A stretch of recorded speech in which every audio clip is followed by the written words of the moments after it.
this is Dr. Mears. Today we are going to be learning about graphing calculator and the chi-square test of independence. If you have not watched the chi-square test of independence video where I do the entire chi-square test out, please take a look at that video first. This is just about the graphing calculator. I do all of the other steps in the other video, so take a look at that. Here's our example. Brenda works in a pet shop. She watches the rabbits, guinea pigs, and hamsters to see if they eat the lettuce or carrots first. Her results are rabbits, guinea pigs, hamsters, lettuce, carrots. So there are 16 rabbits that go to the lettuce that prefer the lettuce first. Guinea pig that prefer the lettuce first are 16 as well, and hamsters, 28, prefer the lettuce first. My null hypothesis is type of pet and preferred vegetable are independent, and type of pet and preferred vegetable are not independent.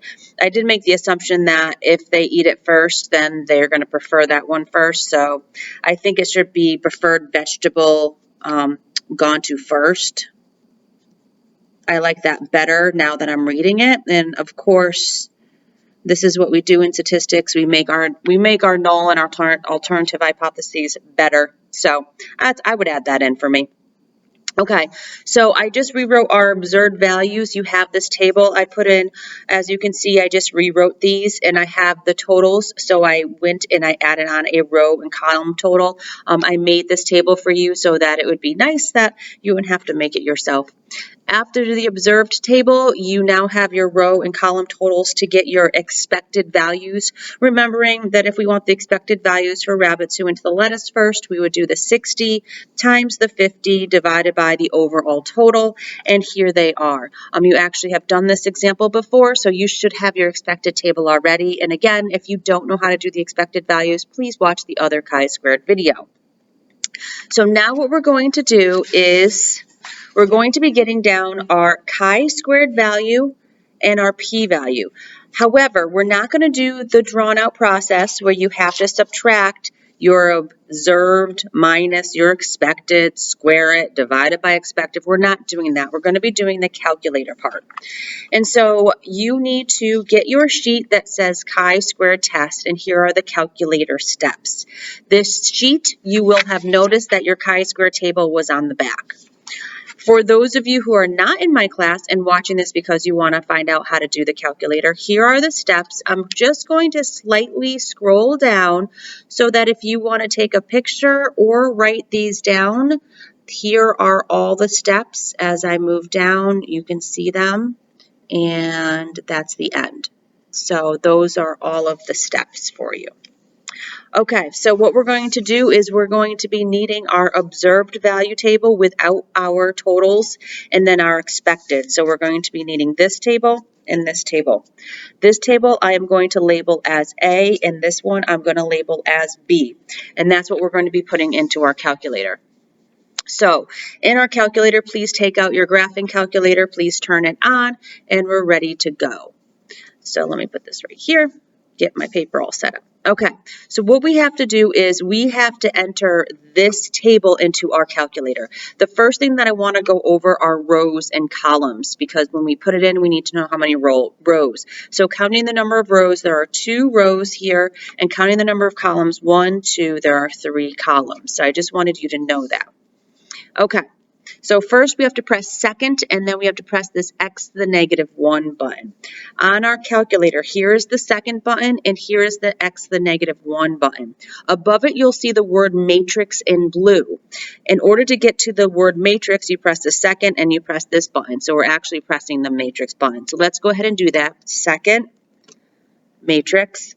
Now here we see, that's what I just did. We need to arrow over to edit. So I'm going to arrow over, right arrow to edit. This is where we have to put in our matrices. This is a matrix. We can call it a table, or fancy, you could call it a matrix.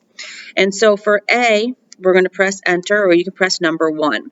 This is where the rows and columns come into play. Your rows, number of rows is first, so you enter the 2, and your number of columns in second, you enter the 3. And then you put your numbers in. I do have my numbers already in here already from, I was doing the example before, but just to enter a number, you really just put the number in and you press enter, and it appears there. So you can go through right now, put your numbers in, press enter. And so I have all my numbers in here. Hopefully you do too. You might want to pause it. So we right arrowed edit. We did not include totals, and we entered all of our numbers in. We did this, and we did all of the observed. So now what we have to do is we have to put our expected. We have to put this table in down here for B.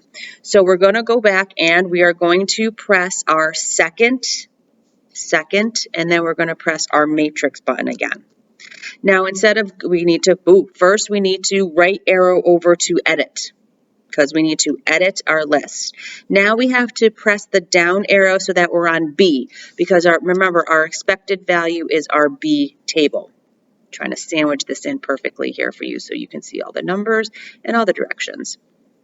Okay. So after you have done that, you can press the number 2 or enter. Again, you do enter the number of rows, which is 2, the number of columns, which is 3. Do not include any totals. There are no totals here, so you don't include them.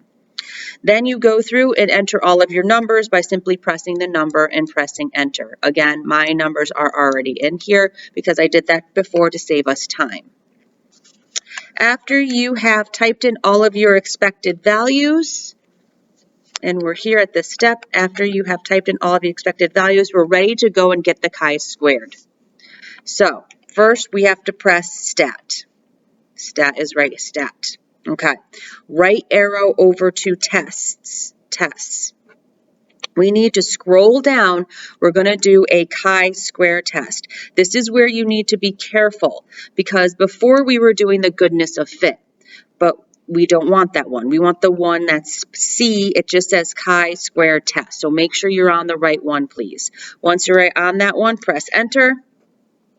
And now if your menu looks like this, you are all set. Your observed should be A. That's what I asked you to put. Observed is A. Your expected is B.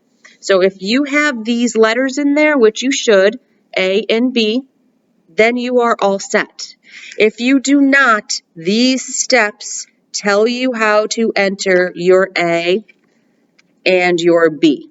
Okay, so if you have it, you're all set. If not, this is what you have to do for each one. You'd have to press second, and then you press matrix. You want the name of it. Second matrix, you want the name, so you'd press 1, and then you would press enter, and you'd get down to that second one. So you would just follow these steps, but since I am all set, I have A, I have B, what you do is you just simply press enter, and you have your chi-squared value, you have your p-value, you even have your degrees of freedom. They did all the math for you. Isn't that wonderful? It's brilliant. So let's go back and just finish up this problem. So what we're going to do is we're going to write down our chi-squared. So they did all that work. It's awesome. I'm going to round to the nearest hundredth. So this is a 4 and there's a 9 next to it. So I'm just going to go 8.05. I'm also going to write down my degrees of freedom. It's always good to have degrees of freedom. You never know if you're going to go back and have to use that table. So write it down. They did it for you. That's good. Your p-value here is 0.0178637. I'm just going to round it to 0.018. And so we have to compare that, and we're always comparing it to alpha of 0.05. So we have to say, is it greater than or is it less than? Well, 0.01 and 0.05. Well, 0.01 is definitely less than. And now here's where we write down our conclusion. Since it's less than, we're going to reject HO. And so we need to write reject HO since the p-value is low. We reject HO. That means that we have to go back here. We're rejecting HO out. And that means that we have evidence for HA. We have evidence that type of pet and preferred vegetable gone to first, the preferred vegetable, are not independent. So let's write that down. I'm going to write down there is evidence. Ooh. There. There, everybody. There. There is evidence to suggest, now we're really getting statistical language here, that type of pet and preferred vegetable, PRE,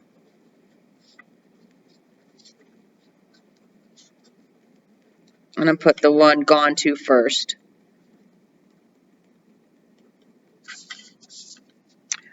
Are not independent.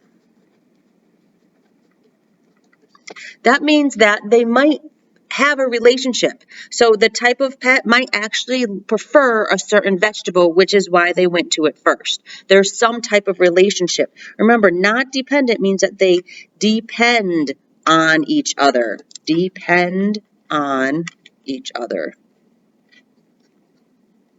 They are dependent. Okay. This has been Dr. Mears. This has been chi-squared and the calculator. Hope it helped. Try it at home. And I hope that you realize how great it was just to get this number and not have to do all of those calculations. Thank you.